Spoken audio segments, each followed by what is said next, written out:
All right, everybody, let's get started. I know I'm still a little bit behind on homework grading and whatnot, but I do have good news probably for you in terms of homework in that we have a homework that's due on Wednesday, not one that's due today, but that's the only homework this week, okay? Myself and the TA will spend this week sort of getting caught up. And so I hope it's probably between now and Friday, maybe everything will be caught up. I don't know about homework 4, but maybe we can clear the backlog of the homework 3s, the Truss homeworks, and whatnot throughout this week. What I did for Friday in terms of attendance is I counted everybody present. So everybody got their attendance grade even though we didn't have class in person. I'm hoping that the video that I posted made sense. Because, like I said, the method that we use to compute deformations and structures, it just takes a little bit of more thought in terms of understanding how it works and why it works. But I'm going to recap that method a little bit today, and then we're going to employ that method for an in-class example looking at truss deformations or truss deflections. I'll also pull up the class schedule real quick. I'll pull up the code one more time in case somebody didn't get it. But just to clear this up for everybody, so today is Monday, September 15th. So what we're doing today is we're going to finish out our deflections and trusses topic today because it's actually a pretty quick topic in the class because if you understand how to analyze trusses, then really all you're doing with truss deformations is just analyzing some trusses and plug and chugging. Like that's really what it amounts to. On Wednesday, we're going to take a little bit of a break and discuss the project in this class, which the analysis project is going to be laying out and sizing a truss that will connect this building to the biotech building. And so we'll talk about that. But in order to talk about it, we'll talk about things like tributary area, which we haven't discussed yet, and so that'll be relevant. And so that'll be our discussion for Wednesday. I'm going to assign the project on Wednesday, but there's going to be 2 deliverables. One of them is going to be on Monday, October 15th, or October 13th, which is a really light workload in terms of the deliverable. The second deliverable is due right before Thanksgiving break, and that one that one's where the bulk of the work is. But the idea is that you'll turn it in Friday before Thanksgiving break, and then you won't have anything in this class over Thanksgiving break. Okay? So that way you can take this class, put it over here, and go have some turkey. Okay? And the same thing will be true for materials, for your materials professor. I'll make sure he doesn't have any big workload over break as well. I'll do my best on that. But he can be kind of difficult to deal with, I know. Okay, on Friday, we're going to do exam review, which I do it a lot like your materials professor. You know, we come in, we discuss the basics of the exam, and then you all can ask whatever questions you want. The next Monday, we celebrate. Monday, September 22nd, we have an exam, okay? And then after the exam, we go into shear and moment land. So shear and moment diagrams, and then we'll do deflections. So we'll actually do shear and moment diagrams, and it actually works very well that we do that, and bless you, until we have our October break, and then we get into deflection. So we're actually able to fully finish that topic, then take a break and go to the next one. So it actually works out pretty well. All right, any questions? All right, and did everybody get the code? I'll pull it up one more time. Did everybody get the code? Okay. All right, so today we're going to employ the method of virtual work for computing deflections. So I'm hoping everybody watched the video from Lecture 11. If you didn't, and I'm getting a couple of looks in the class like, oh, wait, we were supposed to watch that before class? Yeah, nobody's giving me that look now at all. I don't know what you're talking about. I'm giving you the professor look. So when you're talking about your classmates, it's bro. When you're talking about yourself, it's dude. I'm getting the verbiage now. I'm picking it up. I love my job. Okay, so in the video we talked about the theoretical underpinning behind the method of virtual work, and ultimately what we're doing is I'll just say this, there's 2 general classes of methods that we use to solve for structural deformations, and those are geometry-based methods and energy-based methods.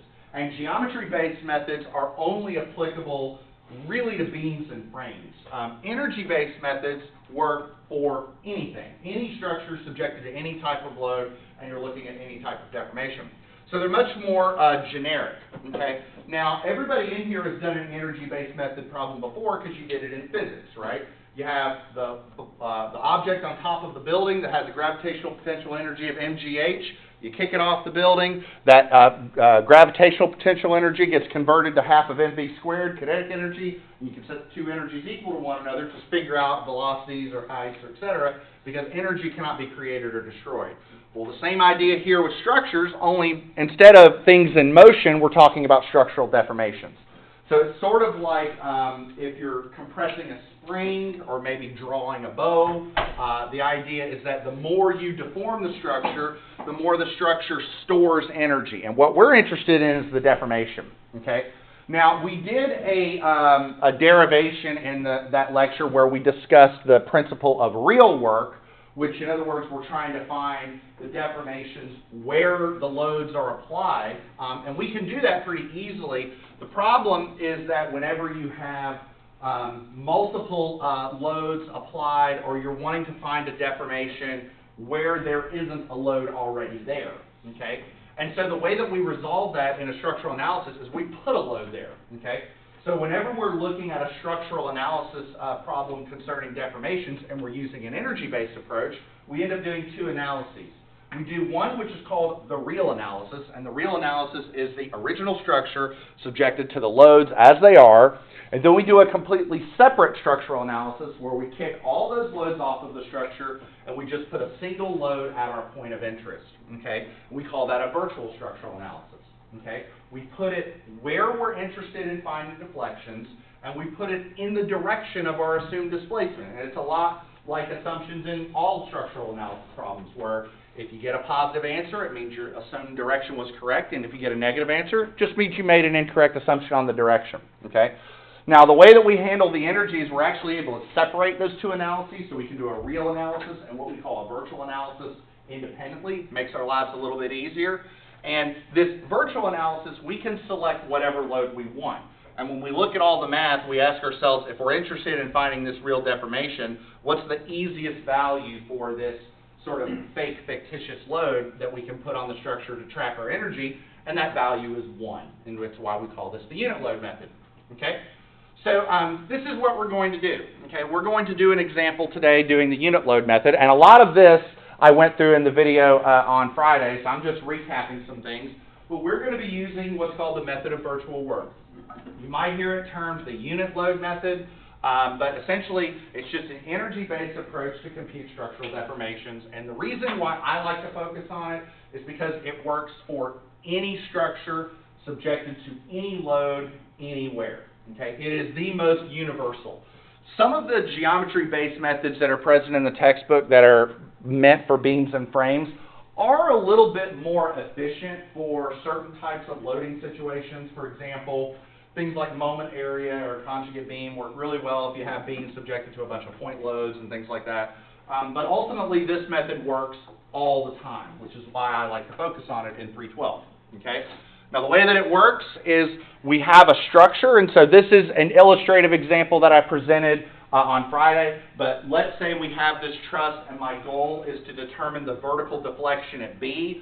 So in other words, I place some loads on this truss, it deforms. I want to figure out how much point B moves either up or down, okay? Now, in order to do the problem, we have to consider not only the geometry of the structure, but what I'll call the structure's constitutive properties. And so its constitutive properties, at least what we care about, are what material it's made out of, because we need its Young's modulus, okay? I know your materials professors talk about that, but in this case, we'll assume for discussion that the truss is made out of aluminum, so we'll say that its E value is about 10,000 KSI. We also need the cross-sectional area, or how big around each member is. Let's just be clear, we've actually analyzed this truss in class before. If you remember, this was our first truss example. I didn't give you the areas, because for a method of joints or method of sections problem, it's not relevant if the structure is determinate. But for a deflections problem, it is. We need to know what those properties are. Okay, so what we'll do is we'll determine the response of this truss. We'll analyze the truss, and so I'll call these the real forces, okay? And when I say real forces, I mean the forces in the structure subjected to the original loads, the loads as they were given, okay? And I'll denote those with a capital F, an uppercase F, okay? And so I've got, this member has 24 and odd kips in tension, this member has 11 some odd kips in compression, I've got tension, compression, so on and so forth. In order for this to work, I need the force in every member, okay? Because I got to get because this is an energy problem, and so I need all the energy in the structure. When I deform the bow, when I draw the bow, the whole bow deforms, okay? I need the energy everywhere in the bow, not just, you know, in one piece, okay? Everybody with me on that? Okay. Now I'll do a virtual analysis. So what I do is I kick all the loads off the structure. So I take the truss, I remove all the loads that were originally on the truss. So the truss has no loads on it, and I put a single load on it. Where do I put that load? I put it at B. Why am I putting it at B? Because the whole goal of this problem was to determine the deflection at B. So I put it at B. I'm putting it up and down because I'm interested in the vertical deflection at B. Now, I'm putting it downward because I am assuming that point B deflects downward. In other words, I'm looking at these original loads on the structure, and I'm thinking point B has a 20 kip load yanking downward. So I'm guessing point B is going to move down, okay? So I'll put a load there that's acting downward. Now, the magnitude of that load is 1. You can think of it as 1 kip or 1 kilonewton. Really, it's just 1. It's just a magnitude of 1. Okay? Everybody with me on that? Okay. Now, once you do that, you solve the truss again. So you completely do the truss analysis again. So that's one thing that does suck about deflection problems, is that they require 2 structural analyses. You got to do it again. Okay? But one thing that is kind of nice is that, so for example, with this structure, take a look at this structure. This structure is symmetric. So I only have to analyze half the structure, right? And a lot of times, and you're going to see for the problem that we do today, we might be able to capitalize on the presence of zero force members to make our life a little bit easier. Okay? Everybody with me on that? All right. Now, again, tension, compression, so on and so forth. Okay. So when it's all said and done, you should have 2 sets of analysis results. And so for every member in the truss, you should have 2 quantities.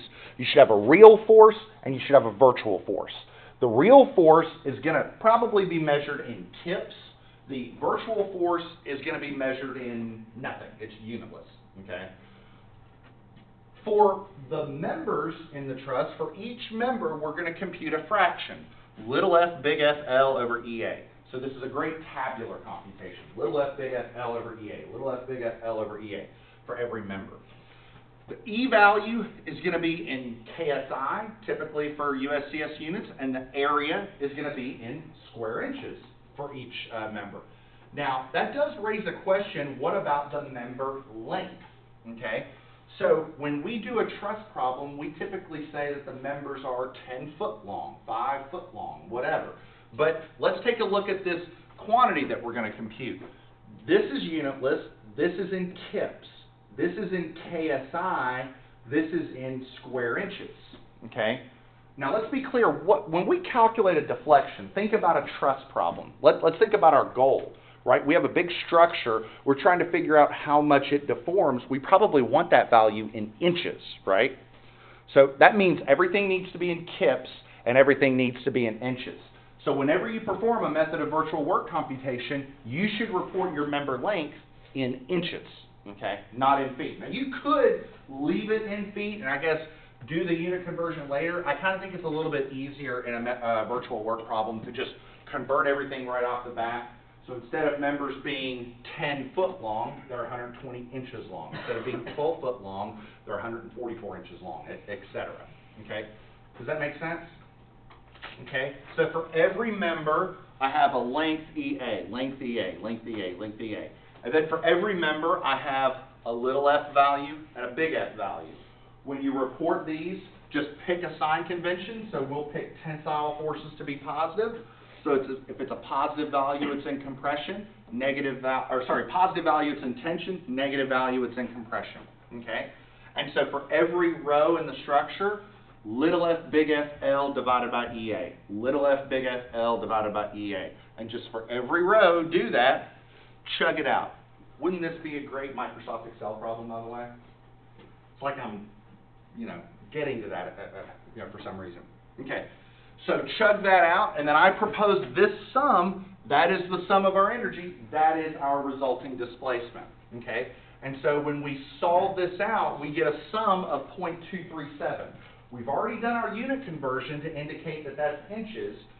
We got a positive value, which means that unit load going down means that the deflection is going downward. I propose that joint B deflects 0.237 inches downward, and that's your answer, okay?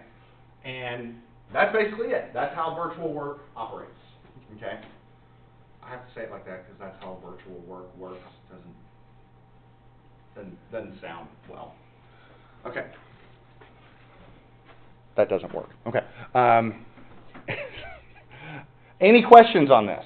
Because we're going to employ this with this example. Okay. So let's look at this. I'm going to have an Excel sheet open. By the way, I'm just going to open up a blank Excel sheet and just sort of have it at the ready because we're going to use this here in a second. All right. But let me pull this up in our notebook. Okay. And what we're going to do is we're going to compute the vertical deflection, and let's just make this a little bit bigger and make sure we can see what we're doing here. Okay, so we're going to compute two deformations. If we have time to do the deformation at joint B, we will, but I really want to focus on the vertical deflection at joint C. But my goal is to try and do two problems today. Okay, so I want to compute the vertical deflection at joint C and the horizontal deflection at joint B on this truss, okay? So for all members, I'm saying that E is 29,000 KSI. So for this problem, I'm saying that the truss is made of steel, okay? I've got the cross-sectional area for every member reported. I've got the dimensions. By the way, I'm hoping that everybody can see that this is going to be a 3-to-4 slope ratio. Can everybody see that? Bless you. All right, so we have 4 joints, A, B, C, and D. We have a 60 kip load yanking this to the right, and we have an 80 kip load acting downward, okay? And our goal is to determine these two deformations, okay? Now, in order to do this problem fully, okay, we're going to have to solve this truss 3 times because we're going to have to solve it once for the loads that are present, okay? Then we're going to have to solve it again. We're going to have to do a virtual analysis for this deflection and a virtual analysis for this deflection. So we're going to have 2 virtual analyses to do. But as we're going to see, we're going to hopefully be able to capitalize on the fact that we have a ton of zero force members in some of these, and there might be a way that we can simplify some of our analyses quite a bit. Okay? Is everybody with me on that? Okay. So what I'm going to do is I'm going to drag this up, okay, and I'm going to see if I can split screen this. Okay, so let's split screen this. Let's see, and I'm going to take this, maybe move that over just a bit. That's probably pretty good. So what I'm going to do is I'm going to do a real structure over here.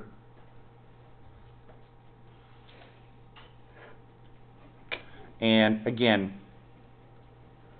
we're going to do our real structure like this, and then over here we'll do the virtual structure.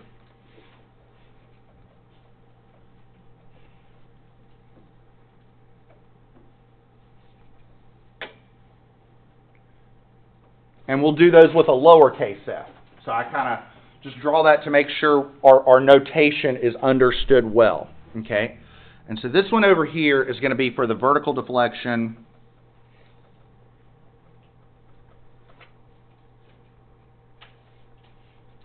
at C first, okay? All right. Okay. So, first thing I'm going to do is I'm going to, let's do the real structure first.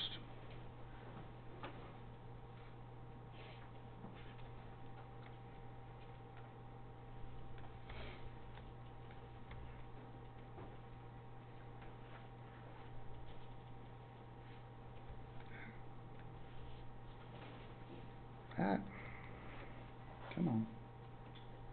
There we go. And then, like that. Okay, so there's our truss.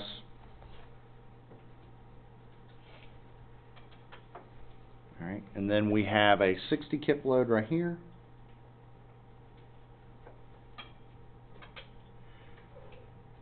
And then we have an 80 kip load right here. All right. And then we know that this is a 3 to 4. All right. We know that this dimension right here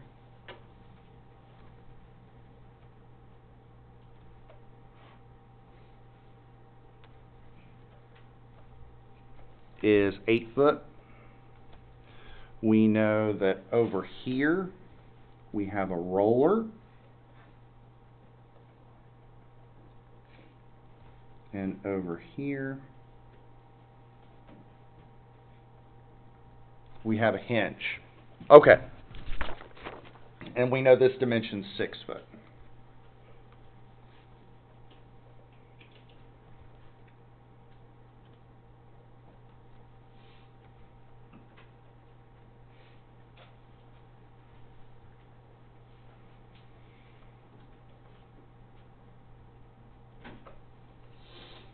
Okay. Now, I am going to cheat a little bit. Actually, hold on, wait. Let's put our labels here. So this is joint D, this is joint C, this is joint B, this is joint A. Okay.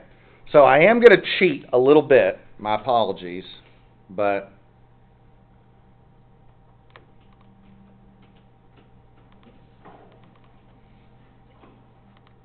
I'm going to put this truss over here because we're going to do this again, okay?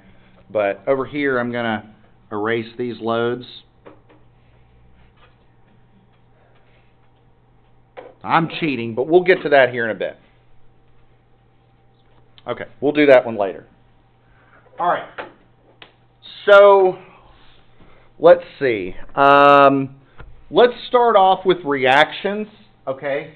So, how many reactions are we going to have at A? 1. And it's which direction, vertical or horizontal? Horizontal. So we have a horizontal here, and we have a horizontal and vertical at D, right?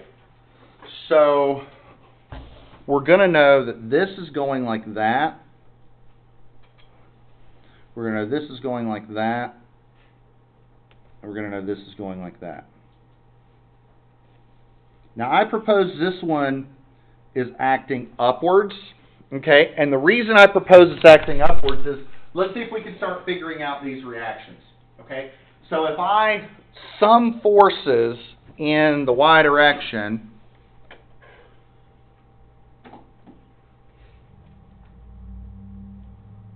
what do I have? Let me move this over a bit. What do I have? If I have 80 down, I got to have 80 upwards, right? Is everybody with me on that? So dy has got to be 80.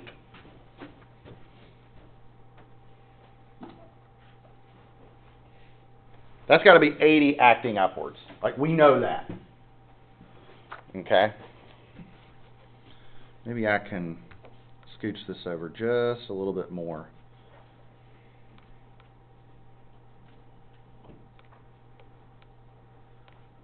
We'll do that.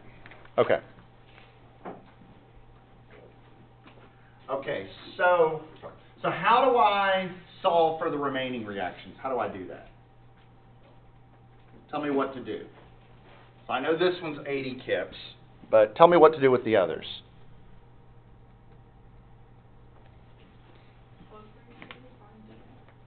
Well, that won't work with the hinge reaction because these are independent, right? It's not like it's this vertical member. But what is true about D? What are the sum of moments at D? I can sum moments here to get that, right? Like, this is just a support reaction problem at this point. So let's sum moments at D, and what happens?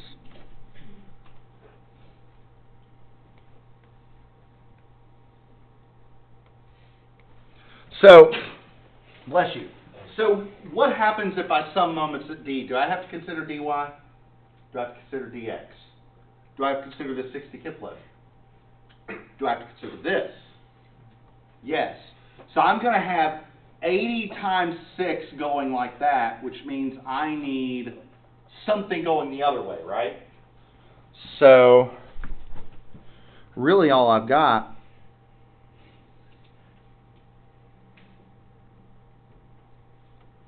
is I've got 80 times 6, and I'm going to have something else, which has got to be AX times a moment arm of 8 feet. So that means that AX goes like that, right? Because if I'm summing moments here, right, this rotates that way, the AX has to rotate the other way. So if 80 times 6 equals something times 8, what's the something? 60, right? 80 times 6 equals 60 times 8, right? So this is going to be, what this means is that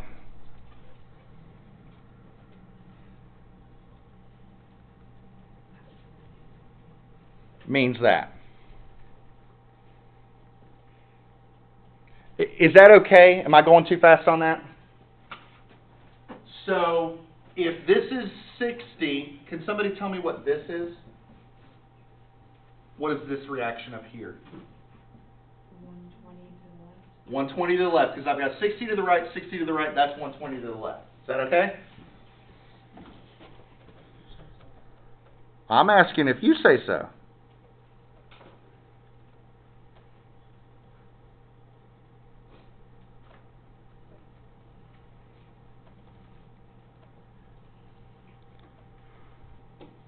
Oh, that's dx, sorry. I mean, I don't want to go too fast with this. I want to be clear that everybody understands what we're doing. Is everybody okay with this? Are there any questions? Okay. All right. Let's see if we can break out some of those zero force member rules that we talked about last time, or the time before.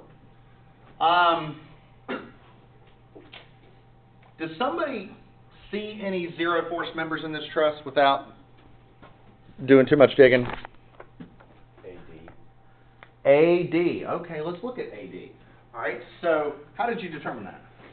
Base of X and AB are collinear, and then that leaves nothing else in the y direction. Exactly right. So a method of joints analysis at A suggests that is 0, and that's 60 kips in compression. Is that right? Does everybody see that? Right? Because if I look at this joint, right, so what's going on with this joint A, right? We have 60 kips, right? So that makes that 60 kips. That makes that 0, right?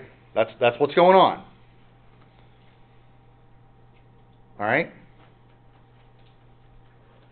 What else? Is there another zero force member in this truss? Does anybody see another zero force member?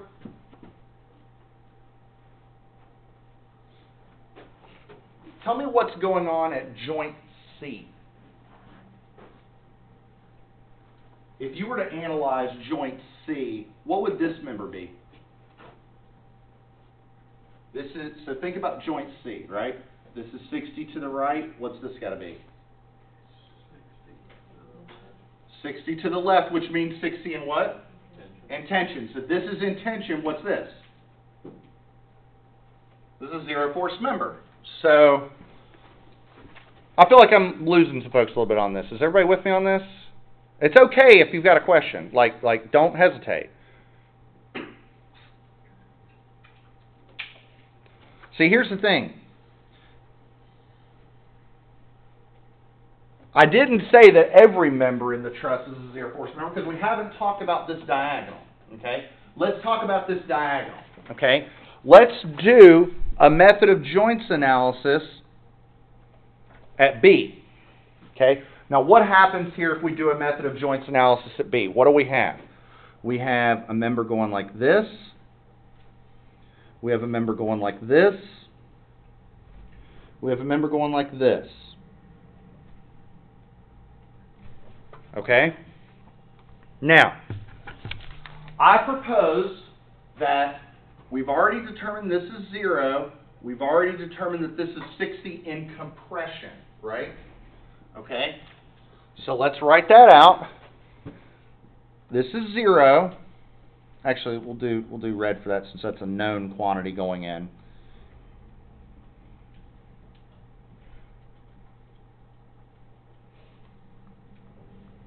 And that's 60 kips. Am I forgetting anything on this free body diagram? I'm forgetting the 80, right? So don't forget that.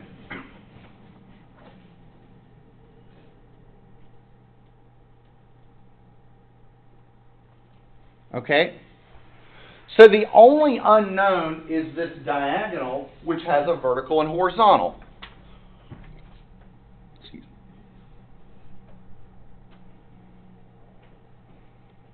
Now that's got to go up. That's got to go like that. I mean, what do I have? I have 80 down. So that's got to be 80 up. 60 this way, 60 that way.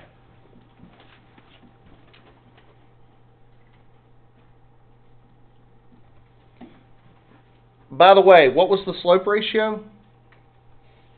4 to 3. Does that set of forces respect that slope ratio? I mean, what's 60 divided by 80? 3/4? 3/4, right? They're both going independently in the right direction, and they both satisfy the slope ratio. Okay? Now, if this is 60 and this is 80, what's the hypotenuse? 100. So therefore,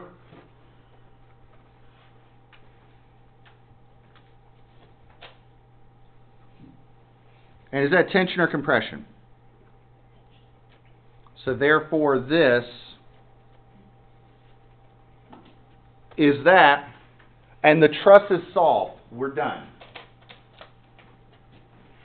Now I kind of got the feeling that I lost some folks during some of these determinations. So don't hesitate if there's something here that you missed.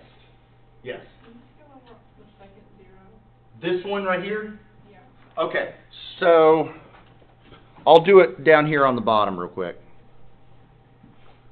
So if we look at joint C, right? Okay, so here's what we have. We have a joint with a 60 kip load, then we have a member and a member. Okay, that's it. There's no other loads on this joint. So if I sum forces in the X direction, that's got to be 60 going this way, right? But if I sum forces in the Y, are there any forces acting up and down? No. So that's got to be 0. And that's why I said this one's 0. And I said 60 in tension because this internal's yanking away from the joint. So you can only figure that out at joint C, because joint B has one going down. But there's this member. There's too many unknowns. Remember, so the zero force member rule only works, like in this case, because there's 2 members. If there was a diagonal, I wouldn't have said that. I'd have said, well, we're done. Which is why I didn't say it here, right? Because here's the thing. This vertical member right here, if this was gone, this would be 80, this would be 0, right? But this is here to pick up some of that load. That's what I'm saying. That's a great question. I guarantee you other folks in here have that question too. Any other questions? This is good stuff. All right. So this truss is completely solved now, right? Okay. All right. So if this truss is completely solved, let's let's look at this truss.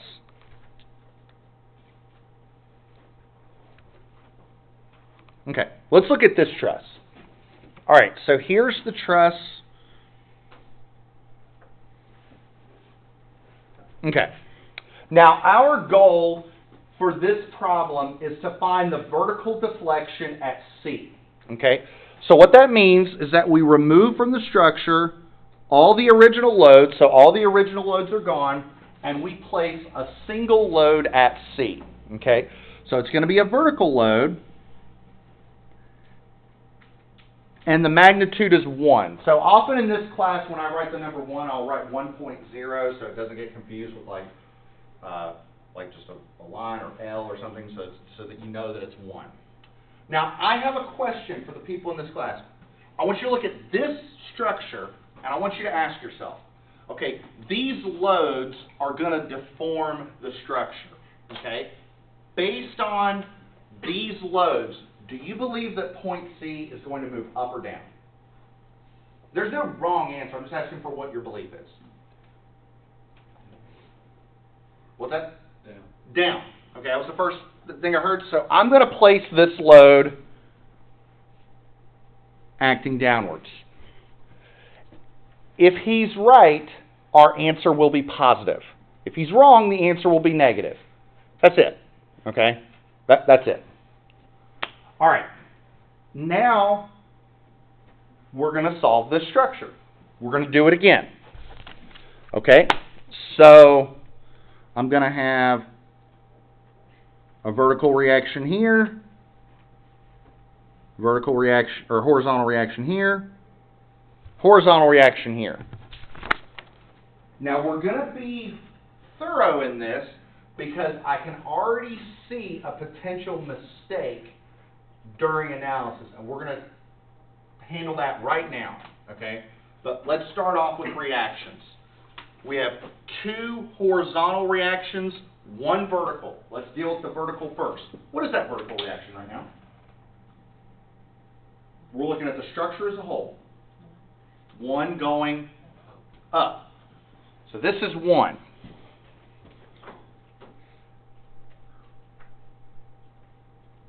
I'll use lowercase letters to indicate this is the virtual structure. Okay? So we'll sum forces in the y direction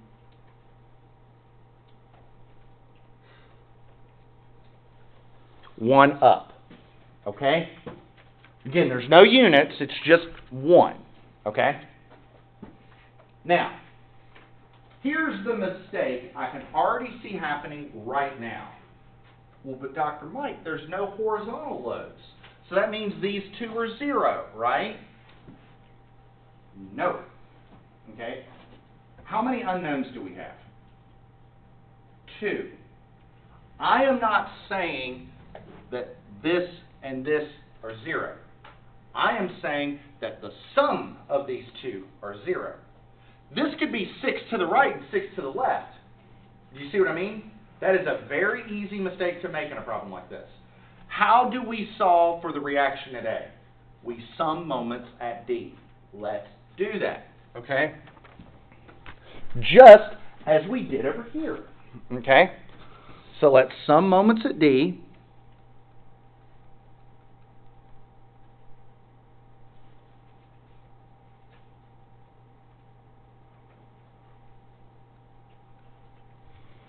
Okay? If I sum moments at D, these 2 reactions generate no moment. Does this force generate moment at D? You better believe it does. 1 times 6.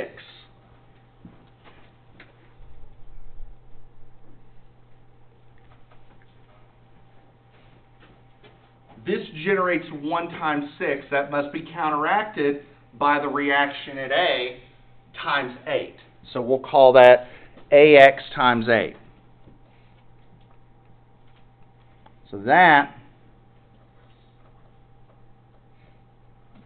is going this way.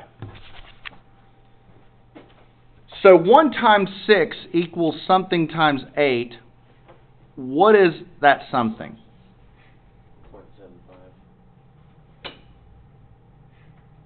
3/4, 100% right. So this is 3/4.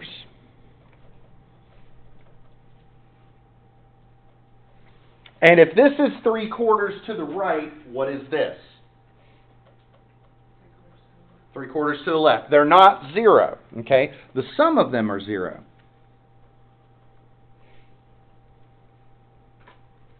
Okay?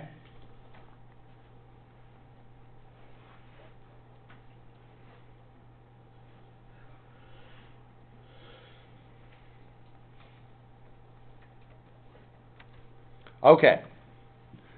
Now let's analyze this truss. Okay? So I now want to go back to these zero force member considerations. Let's look at joint C. Can somebody tell me what's going on with joint C? If you were to analyze joint C, what would you find about this vertical member?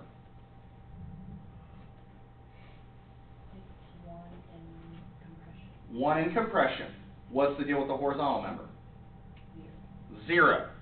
Right? Because if you've got one down, you got to have one up. So that goes into the joint. So 1 in compression, that's 0.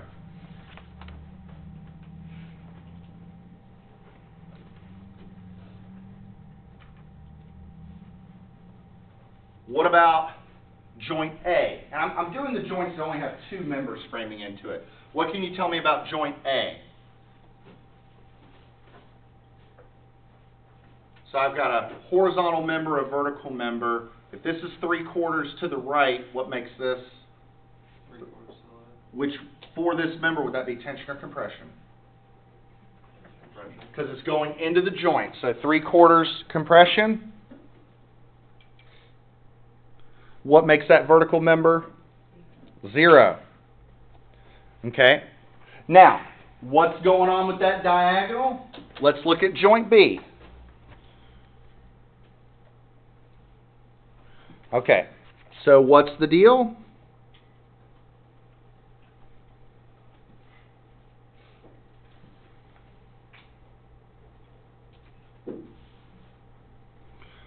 Are there any loads present on joint B?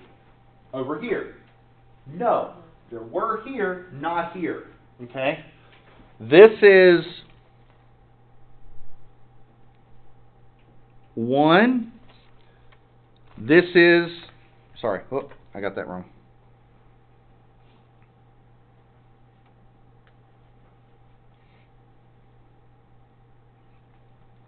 This is 3/4. So we have 3/4 going into the joint, 1 going into the joint. So what do we have? If this is 3/4 to the left, I need 3/4 to the right. If this is 1 down, I need 1 up.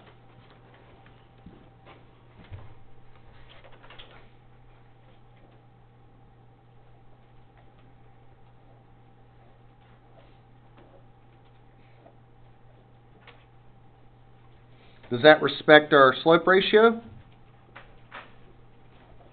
And if this is 3/4 and this is 1, what's that? 1.25 in tension. So, boom. This truss is solved for. Does that make sense?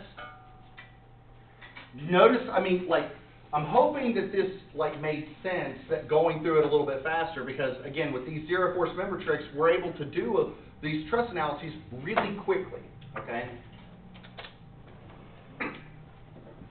All right. Everybody with me so far? Okay. The rest of this can be done in Excel. Okay. Because the rest of this, so what we're going to do is we're going to sum those little f, big F, L over EA terms for the truss as a whole. So somebody help me with the bookkeeping on this. Let's take a look at this. So I'm going to set up a little table right here. We're going to have a big F, a little f. We're going to do a member length in inches, an E value in KSI, and an A value in inches squared. Okay, let me zoom out just a bit. Okay, So this truss has 5 members. So the way I'm going to do it, I'm going to do the horizontal members first, then the vertical members, then the diagonal. Okay? So verticals, horizontals, diagonals. Okay. Let's do the easy stuff first. Every member in the truss has a 29,000 KSI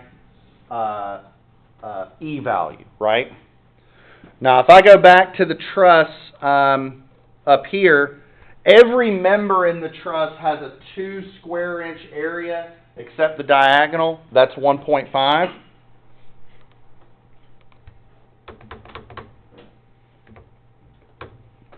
Okay. Now let's talk about the member lengths. How long are the horizontal members? 6 inches. No, 6 feet. Yeah. So this is 6 feet and 8 feet. Okay. So the horizontals, we're going to say 6 times 12. The verticals are going to be 8 times 12. And the diagonal, if it's 6, 8, that's going to be 10, right? We got that. All right, is everybody okay with this? Okay, I need your help on this. Okay, so let's do the real structure first. What was the force in member AB?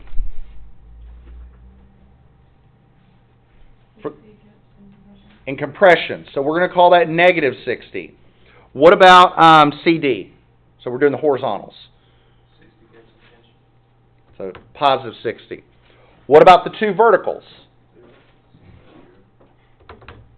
Okay, and what about BD? 100 attention. Okay. Now the virtual structure. The horizontals, what was AB? 3/4. In compression or tension? Compression. So negative 0.75. Okay, what about CD? 0. What about AD? 0. What about BC? 1.0 compression. So minus 1. And what about BD? 1.25 attention. Okay. Everybody with me on that? Okay, so now what we're going to do is we're going to compute, and again, we're just getting this straight from our energy method. We're just computing little f big F L divided by EA for every member in the truss. Okay? So, little f big F L divided by EA. And because of our units, we know that's going to be in inches. So how do I do that? Little f big F L divided by E and divided by A. So if you want, you could like divide it by the product of those two or just divide by each of them independently. It doesn't matter. All right. Drag that down. Why are we getting so many zeros? Well, we got a virtual 0, both of those are 0, and both of those are 0. Sum up that column. I propose that's our deflection. Okay? Now, which direction did you assume? Did we get a positive answer? So I propose that joint C deflects 0.401 inches downward. That's it.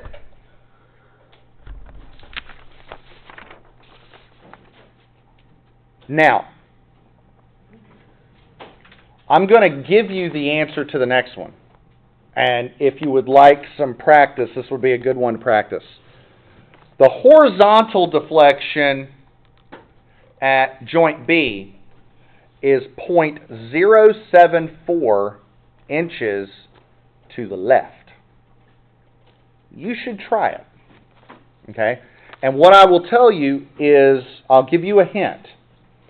On the horizontal deflection at B, pretty much every member in the truss is a zero force member but one. You should try it. Yes? What did you say it was? 0.074 inches to the left. Because like what's happening is, you would think it's going to the right, but what's happening is it's sort of like being bent that way, so point B goes in a little bit. So you should try it. I will see you on Wednesday. No, I'll see you tomorrow. I gotta get used to that.